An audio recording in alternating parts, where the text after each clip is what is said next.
Audible Realms presents The Black Veil, a short story by Charles Dickens, narrated by John Kelsey.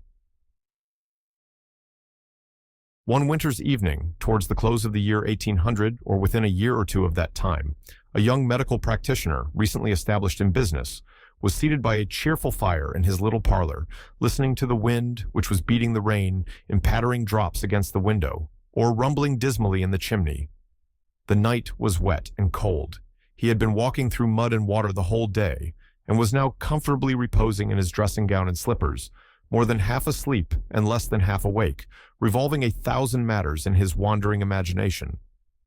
First, he thought how hard the wind was blowing, and how the cold, sharp rain would be at that moment beating in his face if he were not comfortably housed at home. Then his mind reverted to his annual Christmas visit to his native place and dearest friends. He thought how glad they would all be to see him, and how happy it would make Rose if he could only tell her that he had found a patient at last, and hoped to have more, and to come down again in a few months' time, and marry her, and take her home to gladden his lonely fireside, and stimulate him to fresh exertions. Then he began to wonder when his first patient would appear, or whether he was destined, by a special dispensation of Providence, never to have any patients at all. And then he thought about Rose again, and dropped to sleep, and dreamed about her, till the tones of her sweet merry voice sounded in his ears, and her soft tiny hand rested on his shoulder. There was a hand upon his shoulder, but it was neither soft nor tiny, its owner being a corpulent round-headed boy, who, in consideration of the sum of 1 shilling per week and his food, was let out by the parish to carry medicine and messages. As there was no demand for the medicine, however, and no necessity for the messages, he usually occupied his unemployed hours, averaging 14 a day, in abstracting peppermint drops, taking animal nourishment, and going to sleep. "A lady, sir, a lady!" whispered the boy, rousing his master with a shake. "What lady?" cried our friend, starting up, not quite certain that his dream was an illusion, and half expecting that it might be Rose herself. "What lady? Where?" "There, sir," replied the boy, pointing to the glass door leading into the surgery, with an expression of alarm which the very unusual apparition of a customer might have tended to excite. The surgeon looked towards the door, and started himself for an instant on beholding the appearance of his unlooked-for visitor. It was a singularly tall woman, dressed in deep mourning, and standing so close to the door that her face almost touched the glass. The upper part of her figure was carefully muffled in a black shawl, as if for the purpose of concealment, and her face was shrouded by a thick black veil. She stood perfectly erect. Her figure was drawn up to its full height, and though the surgeon felt that the eyes beneath the veil were fixed on him, she stood perfectly motionless, and evinced by no gesture whatever the slightest consciousness of his having turned towards her. "Do you wish to consult me?" he inquired, with some hesitation, holding open the door. It opened inwards, and therefore the action did not alter the position of the figure, which still remained motionless on the same spot. She slightly inclined her head, in token of acquiescence. "Pray walk in," said the surgeon. The figure moved a step forward, and then, turning its head in the direction of the boy, to his infinite horror, appeared to hesitate. The young man, addressing the boy, whose large round eyes had been extended to their utmost width during this brief interview, "Draw the curtain and shut the door. Leave the room, Tom."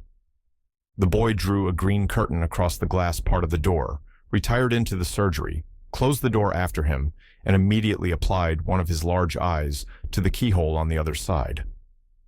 The surgeon drew a chair to the fire and motioned the visitor to a seat. The mysterious figure slowly moved towards it. As the blaze shone upon the black dress, the surgeon observed that the bottom of it was saturated with mud and rain. "You are very wet," he said. "I am," said the stranger in a low, deep voice. "And you are ill?" added the surgeon compassionately, for the tone was that of a person in pain.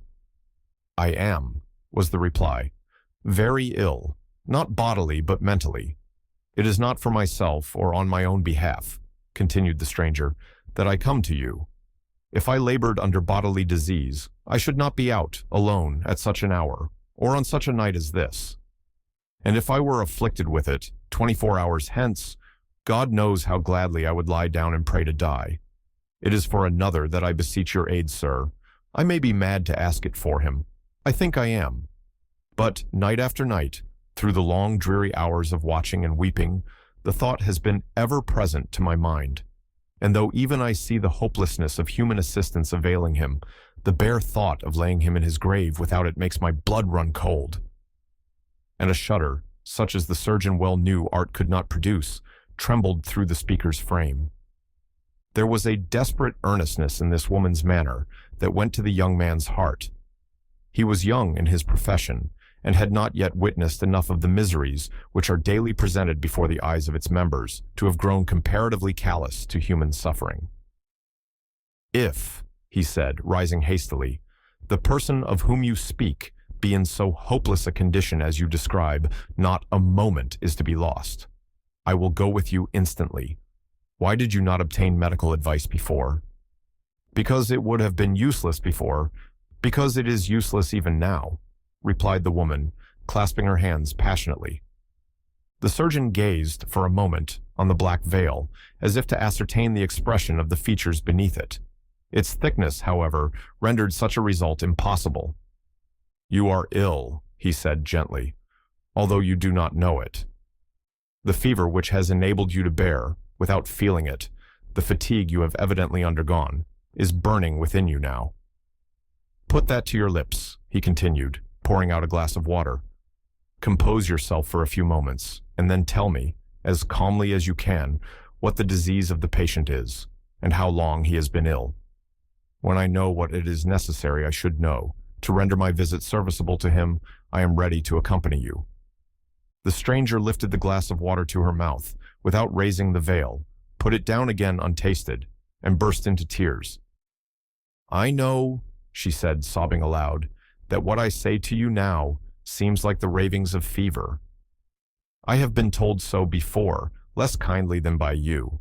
I am not a young woman, and they do say that as life steals on towards its final close, the last short remnant, worthless as it may seem to all beside, is dearer to its possessor than all the years that have gone before, connected though they be with the recollection of old friends long since dead, and young ones, children perhaps, who have fallen off from and forgotten one as completely as if they had died too. My natural term of life cannot be many years longer, and should be dear on that account, but I would lay it down without a sigh, with cheerfulness, with joy, if what I tell you now were only false or imaginary. Tomorrow morning, he of whom I speak will be, I know, though I would fain think otherwise, beyond the reach of human aid. And yet, tonight, though he is in deadly peril, you must not see and could not serve him." "I am unwilling to increase your distress," said the surgeon after a short pause, "by making any comment on what you have just said, or appearing desirous to investigate a subject you are so anxious to conceal. But there is an inconsistency in your statement which I cannot reconcile with probability. This person is dying tonight, and I cannot see him when my assistance might possibly avail. You apprehend it will be useless tomorrow, and yet you would have me see him then. If he be indeed as dear to you as your words and manner would imply, why not try to save his life before delay, and the progress of his disease render it impracticable?" "God help me," exclaimed the woman, weeping bitterly. "How can I hope strangers will believe what appears incredible, even to myself?" "You will not see him then, sir," she added, rising suddenly. "I did not say that I declined to see him," replied the surgeon, "but I warn you that if you persist in this extraordinary procrastination, and the individual dies, a fearful responsibility rests with you." "The responsibility will rest heavily somewhere," replied the stranger bitterly. "Whatever responsibility rests with me, I am content to bear and ready to answer." "As I incur none," continued the surgeon, "by acceding to your request, I will see him in the morning, if you leave me the address." "At what hour can he be seen?" 9, replied the stranger. "You must excuse my pressing these inquiries," said the surgeon, "but is he in your charge now?" "He is not," was the rejoinder. "Then, if I gave you instructions for his treatment through the night, you could not assist him." The woman wept bitterly as she replied, "I could not." Finding that there was but little prospect of obtaining more information by prolonging the interview, and anxious to spare the woman's feelings, which, subdued at first by a violent effort, were now irrepressible and most painful to witness, the surgeon repeated his promise of calling in the morning at the appointed hour. His visitor, after giving him a direction to an obscure part of Walworth, left the house in the same mysterious manner in which she had entered it. It will be readily believed that so extraordinary a visit produced a considerable impression on the mind of the young surgeon, and that he speculated a great deal, and to very little purpose, on the possible circumstances of the case. In common with the generality of people, he had often heard and read of singular instances in which a presentiment of death at a particular day or even minute had been entertained and realized. At one moment he was inclined to think that the present might be such a case, but then it occurred to him that all the anecdotes of the kind he had ever heard were of persons who had been troubled with a foreboding of their own death. This woman, however, spoke of another person, a man, and it was impossible to suppose that a mere dream or delusion of fancy would induce her to speak of his approaching dissolution with such terrible certainty as she had spoken. It could not be that the man was to be murdered in the morning, and that the woman, originally a consenting party and bound to secrecy by an oath, had relented, and, though unable to prevent the commission of some outrage on the victim, had determined to prevent his death, if possible, by the timely interposition of medical aid. The idea of such things happening within 2 miles of the metropolis appeared too wild and preposterous to be entertained beyond the instant. Then his original impression that the woman's intellects were disordered recurred, and, as it was the only mode of solving the difficulty with any degree of satisfaction, he obstinately made up his mind to believe that she was mad. Certain misgivings upon this point, however, stole upon his thoughts at the time, and presented themselves again and again through the long, dull course of a sleepless night, during which, in spite of all his efforts to the contrary, he was unable to black veil from his disturbed imagination. To banish the back part of Walworth, at its greatest distance from town, is a straggling, miserable place enough, even in these days. But 35 years ago, the greater portion of it was little better than a dreary waste, inhabited by a few scattered people of questionable character, whose poverty prevented their living in any better neighborhood, or whose pursuits and mode of life rendered its solitude desirable. Very many of the houses which have since sprung up on all sides were not built until some years afterwards, and the great majority even of those which were sprinkled about at irregular intervals were of the rudest and most miserable description. The appearance of the place through which he walked in the morning was not calculated to raise the spirits of the young surgeon, or to dispel any feeling of anxiety or depression which the singular kind of visit he was about to make had awakened. Striking off from the high road, his way lay across a marshy common, through irregular lanes, with here and there a ruinous and dismantled cottage fast falling to pieces with decay and neglect. A stunted tree, or pool of stagnant water, roused into a sluggish action by the heavy rain of the path occasionally, and now and then a miserable patch of garden ground, with a few old boards knocked together for a summer house, and old palings imperfectly mended with stakes pilfered the neighboring hedges, bore testimony at once to the poverty of the inhabitants, and the little scruple they entertained in appropriating the property of other people to their own use. Occasionally, a filthy-looking woman would make her appearance from the door of a dirty house, to empty the contents of some cooking utensil into the gutter in front, or to scream after a little slipshod girl, who had contrived to stagger a few yards from the door under the weight of a sallow infant almost as big as herself. But scarcely anything was stirring around, and so much of the prospect as could be faintly traced through the cold damp the preceding night, skirted from mist which hung heavily over it, presented a lonely and dreary appearance, perfectly in keeping with the objects we have described. After plodding wearily through the mud and mire, making many inquiries for the place to which he had been receiving as many contradictory and directed and unsatisfactory replies in return, the young man at length arrived before the house which had been pointed out to him as the object of his destination. It was a small low building, 1 story above the ground, with even a more desolate and unpromising exterior than any he had yet passed. An old yellow curtain was closely drawn across the window upstairs, and the parlor shutters were closed but not fastened. The house was detached from any other, and, as it stood at an angle of a narrow lane, there was no other habitation in sight. When we say that the surgeon hesitated and walked a few paces beyond the house before he could prevail upon himself to lift the knocker, we say nothing that need raise a smile upon the face of the boldest reader. The police of London were a very different body in that day. The isolated position of the suburbs, when the rage for building and the progress of improvement had not yet begun to connect them with the main body of the city and its environs, rendered many of them, and this in particular, a place of resort for the worst and most depraved characters. Even the streets in the gayest parts of London were imperfectly lighted at that time, and such places as these were left entirely to the mercy of the moon and stars. The chances of detecting desperate characters or of tracing them to their haunts were thus rendered very few, and their offenses naturally increased in boldness as the consciousness of comparative security became the more impressed upon them by daily experience. Added to these considerations, it must be remembered that the young man had spent some time in the public hospitals of the metropolis, and, although neither Burke nor Bishop had then gained a horrible notoriety, his own observation might have suggested to him how easily the atrocities to which the former has since given his name might be committed. Be this as it may, whatever reflection made him hesitate, he did hesitate. But, being a young man of strong mind and great personal courage, it was only for an instant. He stepped briskly back and knocked gently at the door. A low whispering was audible immediately afterwards, as if some person at the end of the passage were conversing stealthily with another on the landing above. It was succeeded by the noise of a pair of heavy boots upon the bare floor. The door chain was softly unfastened. The door opened, and a tall, ill-favored man with black hair and a face, as the surgeon often declared afterwards, as pale and haggard as the countenance of any dead man he ever saw, presented himself.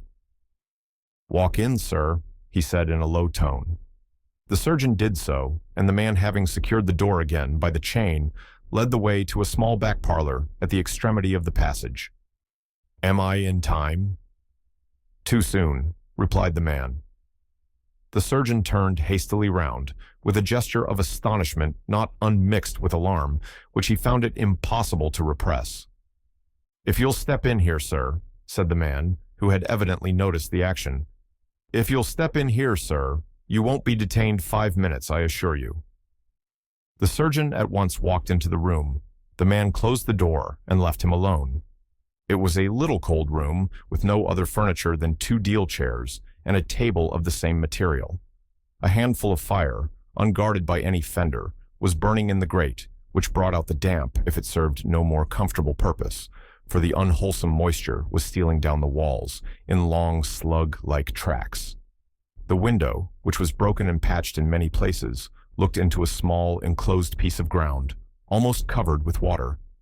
Not a sound was to be heard, either within the house or without. The young surgeon sat down by the fireplace to await the result of his first professional visit. He had not remained in this position many minutes when the noise of some approaching vehicle struck his ear. It stopped. Talking succeeded, accompanied with a shuffling noise of footsteps along the passage and on the stairs, as if 2 or 3 men were engaged in carrying some heavy body to the room above. The creaking of the stairs, a few seconds afterwards, announced that the newcomers, having completed their task, whatever it was, were leaving the house. The door was again closed, and the former silence was restored. The street door was opened. Another 5 minutes had elapsed, and the surgeon had resolved to explore the house in search of someone to whom he might make his errand known, when the room door opened, and his last night's visitor, dressed in exactly the same manner, with the veil lowered as before, motioned him to advance. The singular height of her form, coupled with the circumstance of her not speaking, caused the idea to pass across his brain for an instant that it might be a man disguised in woman's attire. The hysteric sobs which issued from beneath the veil and the convulsive attitude of grief of the whole figure, however, at once exposed the absurdity of the suspicion, and he hastily followed. The woman led the way upstairs to the front room and paused at the door to let him enter first. It was scantily furnished with an old deal box, a few chairs, and a tent bedstead, without hangings or crossrails, which was covered with a patchwork counterpane. The dim light admitted through the curtain, which he had noticed from the outside, rendered indistinct, and communicated to all of them so uniform a hue that he did not, at first, perceived the object on which his eye at once rested when the woman rushed frantically past him and flung herself on her knees by the bedside. The objects in the room stretched upon the bed, closely enveloped in a linen wrapper and covered with blankets, lay a human form, stiff and motionless. The head and face, which were those of a man, were uncovered, save by a bandage which passed over the head and under the chin. The eyes were closed. The left arm lay heavily across the bed, and the woman held the passive hand. The surgeon gently pushed the woman aside and took the hand in his. "My God!" he exclaimed, letting it fall involuntarily. "The man is dead." The woman started to her feet and beat her hands together. "Oh, don't say so, sir," she exclaimed with a burst of passion, amounting almost to frenzy. "Oh, don't say so, sir. I can't bear it. Men have been brought to life before, when unskillful people have given them up for lost, and men have died who might have been restored if proper means had been resorted to. Don't let him lie here, sir, without one effort to save him. This very moment, life may be passing away. Do try, sir, do for heaven's sake." And while speaking, she hurriedly chafed, first the forehead and then the breast, of the senseless form before her, and then wildly beat the cold hands, which, when she ceased to hold them, fell listlessly and heavily back on the coverlet. "It is of no use, my good woman," said the surgeon soothingly, as he withdrew his hand from the man's breast. "Stay, undraw that curtain." "Why?" said the woman, starting up. "Undraw that curtain," repeated the surgeon in an agitated tone. "I darkened the room on purpose," said the woman, throwing herself before him as he rose to undraw it. "Oh, sir, have pity on me. If it can be of no use, and he is really dead, do not expose that form to other eyes than mine." "This man died no natural or easy death," said the surgeon. "I must see the body." With a motion so sudden that the woman hardly knew that he had slipped from beside her, he tore open the curtain, admitted the full light of day, and returned to the bedside.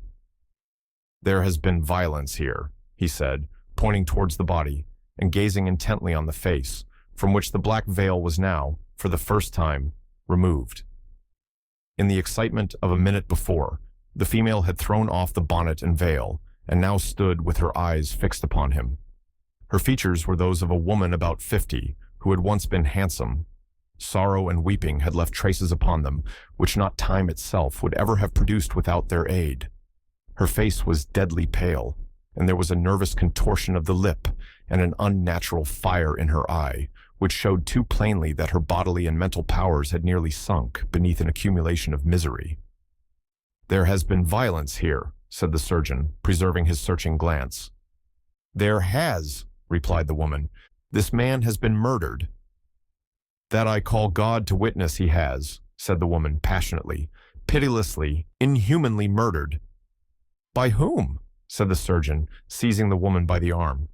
"Look at the butcher's marks, and then ask me," she replied. The surgeon turned his face towards the bed and bent over the body, which now lay full in the light of the window. The throat was swollen, and a livid mark encircled it.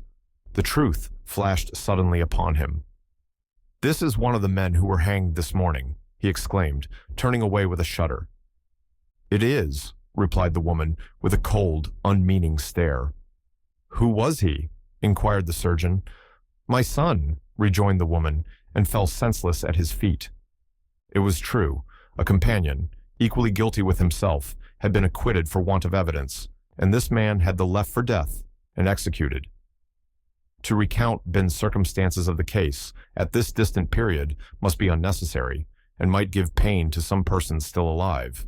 The history was an everyday one. The mother was a widow without friends or money, and had denied herself necessaries to bestow them on her orphan boy.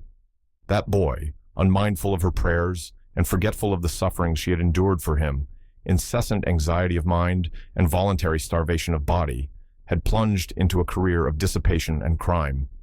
And this was the result: his own death by the hangman's hands, and his mother's shame and incurable insanity. For many years after this occurrence, and when profitable and arduous avocations would have led many men to forget that such a miserable being existed, the young surgeon was a daily visitor at the side of the harmless mad woman, not only soothing her by his presence and kindness, but alleviating the rigor of her condition by pecuniary donations for her comfort and support, bestowed with no sparing hand.